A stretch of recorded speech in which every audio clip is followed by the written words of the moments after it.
नमस्कार, आप सभी का बहुत बहुत स्वागत है।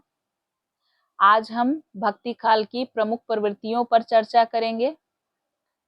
भक्तिकालीन जो साहित्य है उसमें दो धाराएं हैं। पहली है निर्गुण भक्ति धारा और दूसरी है सगुण भक्ति धारा। निर्गुण भक्ति धारा की दो शाखाएं हैं, ज्ञानाश्रयी शाखा जिसे संत मत कहते हैं और प्रेमाश्रयी शाखा जिसे सूफी मत कहते हैं। सगुण भक्ति की दो शाखाएं हैं, राम भक्ति शाखा और कृष्ण भक्ति शाखा। भक्ति काल की जो प्रमुख प्रवृत्तियां हैं, विशेषताएं हैं, उसके महत्वपूर्ण बिंदुओं पर आज हम चर्चा करेंगे। पहली जो विशेषता है, आइए इसे देखते हैं। पहली विशेषता है नाम का महत्व। भक्ति का आधार नाम स्मरण भी है।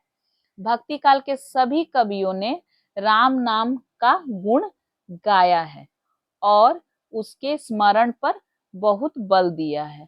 तो पहली विशेषता नाम का महत्व। आगे बढ़ते हैं, गुरु का महत्व, यह दूसरी विशेषता है। भक्ति काल के सभी कवियों ने गुरु के महत्व को बड़ी गरिमा के साथ स्थापित किया है। उनकी मान्यता है कि बिना गुरु के ज्ञान नहीं हो सकता है। ईश्वर तक पहुंचने के लिए गुरु ही माध्यम है। तीसरी विशेषता है सत्संग का महत्व। भक्ति काल के सभी कवियों ने सत्संग के महत्व की मुक्त कंठ से प्रशंसा की है। आगे बढ़ते हैं, चौथी विशेषता को देखते हैं, भक्ति भावना की प्रधानता। चूंकि इस काल का नाम ही है भक्ति काल, तो इस युग की मूल जो प्रवृत्ति है वो क्या है? भक्ति।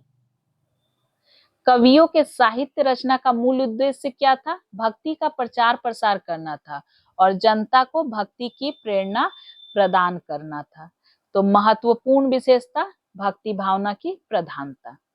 आगे बढ़ते हैं, माया का निषेध।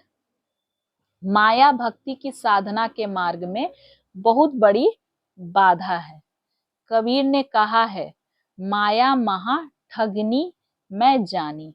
ये कबीरदास जी की पंक्ति है।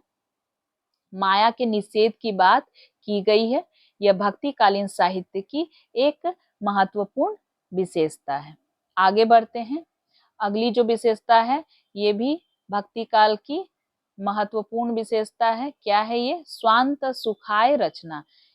यह विशेषता भक्ति काल को आदिकालीन साहित्य से अलग करती है। भक्ति काल का जो साहित्य है उसको आदिकाल के साहित्य से अलग करती है। क्या है? स्वांत सुखाय रचना। भक्ति काल से पूर्व का जो साहित्य था वो क्या था? आश्रयदाताओं की झूठी प्रशंसा से भरा हुआ था। किंतु भक्त कवियों ने किसी लौकिक आश्रयदाता को अपनी रचना में कोई प्रशय नहीं दिया, किसी की झूठी प्रशंसा नहीं की। उन्होंने स्वांत सुखाय को ही अपने काव्य रचना का उद्देश्य बनाए। मन की शांति के लिए उन्होंने काव्य को रचा। यहाँ भक्त कवि का अपना सुख दुख जनता के सुख दुख से जुड़ा हुआ है। इस प्रकार इस काल के कवि लोकहित और लोक मंगल के लिए साहित्य रचना करते थे। कहा भी जाता है स्वांत सुखाय और परहित परहिताय, ऐसा कहा जाता है। परहित की बात यहाँ की गई है। तो इस प्रकार इस काल के कवि लोक कल्याण के लिए रचना रचा करते थे। आगे बढ़ते हैं, देखते हैं क्या है अहंकार का त्याग। ये अगली विशेषता है। क्या है? अहंकार का त्याग। भक्ति के लिए अहंकार सबसे बाधक माना गया है। मनुष्य में जब तक ये भरा रहता है तब तक ईश्वर के निकट पहुंचना असंभव होता है। ये विचार भक्तिकालीन कवियों के हैं। मैं हूं, यह भाव भक्ति को प्राप्त करने में बाधा बनी रहती है। यह भाव सगुण और निर्गुण दोनों शाखाओं के कवियों में पाया जाता है। ये जो भावना है, ये जो विचार है कि अहंकार को त्याग कर ही ईश्वर को प्राप्त किया जा सकता है, यह भाव दोनों कवियों, सगुण कवि हो चाहे निर्गुण भक्त कवि हो, दोनों शाखाओं के कवियों में पाया जाता है। आगे बढ़ते हैं, समन्वय की धारणा। भक्ति काल के साहित्य में समन्वय की भावना की प्रबलता है। ज्ञान, भक्ति और कर्म के समन्वय का प्रतिपादन प्राय सभी भक्त कवियों ने किया है। समन्वय अर्थात तालमेल स्थापित करना। भक्ति काल के साहित्य में इस समन्वय की जो भावना है ये प्रबल है। संतुलन बनाकर जो चलने की भावना है वही समन्वय है। लोक भाषा का प्रयोग। भक्तिकालीन साहित्य जो है वो जन भाषा में रचा गया। इसका क्या उद्देश्य है? भक्ति काल के साहित्य का उद्देश्य जन जागरण पैदा करना था, इसलिए उस काल के कवियों ने जनता की भाषा में अपने विचार और भाव व्यक्त किए हैं। उन्होंने अपनी अनुभूति को सहज भाषा में लिखा। चूंकि जनता निराश हो चुकी थी, जीवन में उसके मन में कोई भी उल्लास का भाव शेष नहीं बचा था, तो उस स्थिति में भक्तिकालीन कवि आते हैं और वो जन जागरण पैदा करने चाहते हैं, जनता में उत्साह की वृद्धि करना चाहते हैं।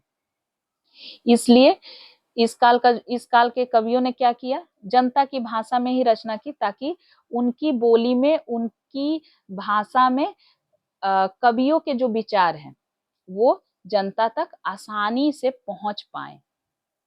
तो ये कुल मिलाकर जो 9 विशेषताएं हैं, ये भक्तिकालीन साहित्य की प्रमुख विशेषताएं हैं। उम्मीद है आज की कक्षा आपको पसंद आई होगी। एक नई वीडियो के साथ मैं आपसे अगली कक्षा में मिलती हूँ। तब तक के लिए धन्यवाद।